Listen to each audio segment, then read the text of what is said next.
Welcome to KTV. భారత అంతరిక్ష పరిశోధన సంస్థ ఇస్రో కీర్తి కిరీటంలో మరొక కలికితురాయి చేరింది. మొదటిసారి అతి భారీ ఉపగ్రహాన్ని నిర్దేశిత కక్షలో ప్రవేశపెట్టి ఇస్రో నిన్న తన సత్తా చాటుకుంది. LV-M3 M6 రాకెట్ సాయంతో అమెరికాకు చెందిన 6100 కిలోల బ్లూబర్డ్ బ్లాక్ 2 ఉపగ్రహాన్ని శ్రీహరికోట నుంచి దిగ్విజయంగా నింగిలోకి పంపింది. LV-M3కి ఇది వరుసగా 9వ విజయం. పైగా 52 రోజుల వ్యవధిలోనే 2 ప్రయోగాలను అనుకున్నట్లుగా పూర్తి చేయడం ఇస్రో సమర్థతకు తార్కాణం. ఇదే ఉత్సాహంతో వచ్చే మార్చి నాటికి మరిన్ని ప్రయోగాలకు భారత అంతరిక్ష పరిశోధన సంస్థ సిద్ధమవుతోంది. గగన్యాన్లో భాగంగా ఒక రోబోను ఆకాశంలోకి తీసుకెళ్లనుంది. ప్రైవేటు రాకెట్ను ప్రయోగించనుంది. అతిపెద్ద శాటిలైట్లను రోదసిలోకి తరలించాలంటే స్పేస్ ఎక్స్, ఐరోపా స్పేస్ ఏజెన్సీ లాంటివే గుర్తొచ్చే పరిస్థితుల్లో ఇస్రో సాధించిన తాజా ఘనత అంతరిక్ష విపణిలో ఇండియా స్థానాన్ని పటిష్టపరుస్తుంది.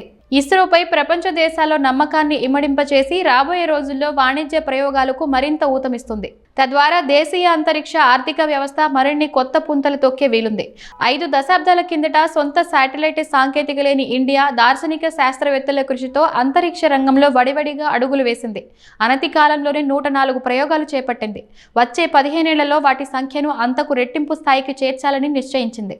మంగళయాన్, చంద్రయాన్ 3 వంటి వాటి ద్వారా తన శక్తి సామర్థ్యాలను ప్రపంచానికి వెల్లడించిన ఇస్రో 2040 కల్లా చంద్రుడిపై భారత వ్యోమగామి పాదం మోపేలా ప్రణాళికలు సిద్ధం చేస్తోంది.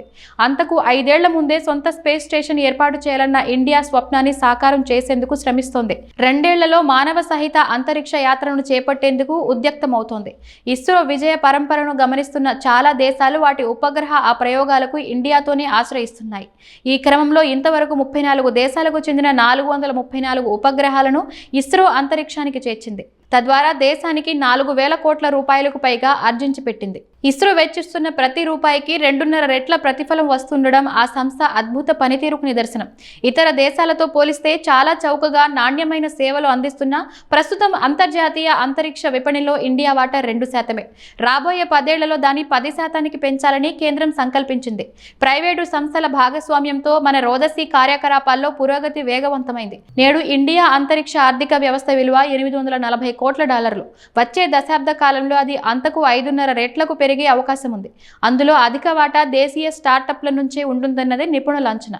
ఉపగ్రహాల తయారీ, లాంచింగ్ సేవలు, అంతరిక్ష ఆధారిత సమాచార విశ్లేషణ తదితరాల్లో ఇండియాలో ఇప్పుడు 400 దాకా స్టార్టప్లు పనిచేస్తున్నాయి. వ్యవసాయం నుంచి జాతీయ భద్రత వరకు, సమాచార ప్రసారాలు మొదలు విపత్తు నిర్వహణ దాకా ఉపగ్రహాలు కీలక సేవలు అందిస్తున్నాయి.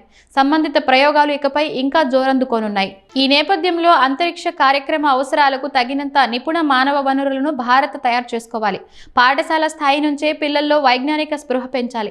R&Dలోకి ఇతోధికంగా నిధులు కేటాయిస్తూ విశ్వవిద్యాలయాల్లో పరిశోధన సంస్కృతిని పెంపొందించాలి.